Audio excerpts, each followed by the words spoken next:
great. Thank you. You look fantastic. Okay, so explain this change to me, because I'm not really. So you were a mixed martial arts fighter. Yes. That's what you were doing. Yeah. And now you are a professional wrestler, Yes. right? Okay, so explain the difference to me, for me to understand that. And why did you make that change? Well, pro wrestling, WWE, I kind of describe it as more like it's a live TV show about a wrestling tournament where everyone does their own stunts. Okay. And that's pretty much it. So it's not fake fighting, it's scripted. So like when I got slapped across the face the other day, that was a real slap. There's no way to like fake that, you know? Right. They don't like bring out the rubber hand or something for me. I think the main difference is it's like a team. I've never been on a team my whole life. I Right. was a swimmer, I was alone. I did judo, that was alone. I was a fighter, that was alone. And with WWE, it's like a big team. Everyone's working together to try and make it as great as possible. And is it choreographed? Like, do you have to? So you have to learn all kinds of, like. Yeah, that was supposed to happen, right? Yeah, right. So and was it hard? You had to keep that a secret, right? Yeah, well, which was really tough because I'd been training for a while and no one was supposed to know that I was training. And when they were trying to sneak me into the Royal Rumble, I was in Philadelphia and I was filming Mile 22 in Colombia. And in the day of social media, it's really hard to go anywhere secretly, which I'm sure you know. Yeah. And I had to try and sneak myself flying commercially from Colombia to Miami. And Florida's like the capital of wrestling, so how the hell am I going to get there unseen? And so I just put on like a beanie and some glasses and a hood on, and they put like all these police around me, and it really looked like I got busted for drugs. Like everywhere that I went, these people were escorting me, and I put my head down, and I looked like I'm really ashamed of myself, and like no one took a picture, and I Wow. snuck in. Yeah. Wow, that's amazing. So now, are you gonna? Is it hard? Because how long did you do mixed martial arts?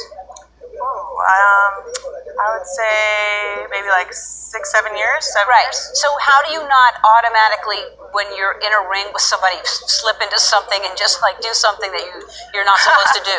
Well, I guess that's why we rehearse and choreograph things. But I mean, I think the more the reactions come from like my mom, like waking me up and armbarring me as a child to try and like get me to like have really fast defenses, which is totally normal, right? And so I mean, we rehearse things enough where I feel like I wouldn't, go out of character or something. But if someone like hauls off, socks me when they're not supposed to, then no one will know if I hit them back, right? Exactly. That was my question. So and so, would you ever go back to UFC?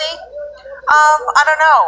I think it's just as likely as me going back to another Olympics for judo, and no one demanded a written resignation from me for judo, and I don't really think the same thing is necessary for fighting, and I'm just doing what I enjoy, and WWE is what I enjoy right now. Yeah.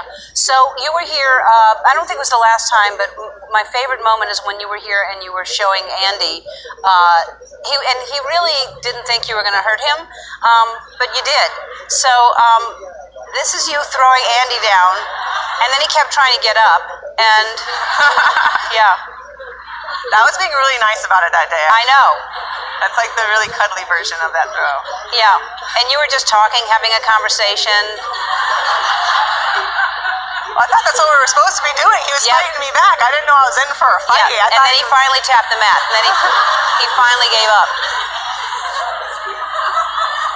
I love those pants. Remember that, Andy? I do. Yeah? Yeah. Fondly? It's great to see Rhonda again. Yeah.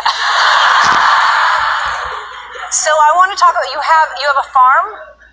Kind of. We call it it's like our tester farm before we go out in the middle of nowhere. Some people try doing that. They're like, yeah, I watched a few videos on YouTube. I could live off grid. Where eventually I want to have our own little mountain, and just be in the middle of nowhere. But this is kind of like our tester. So you have goats? Yes, we have 3 goats.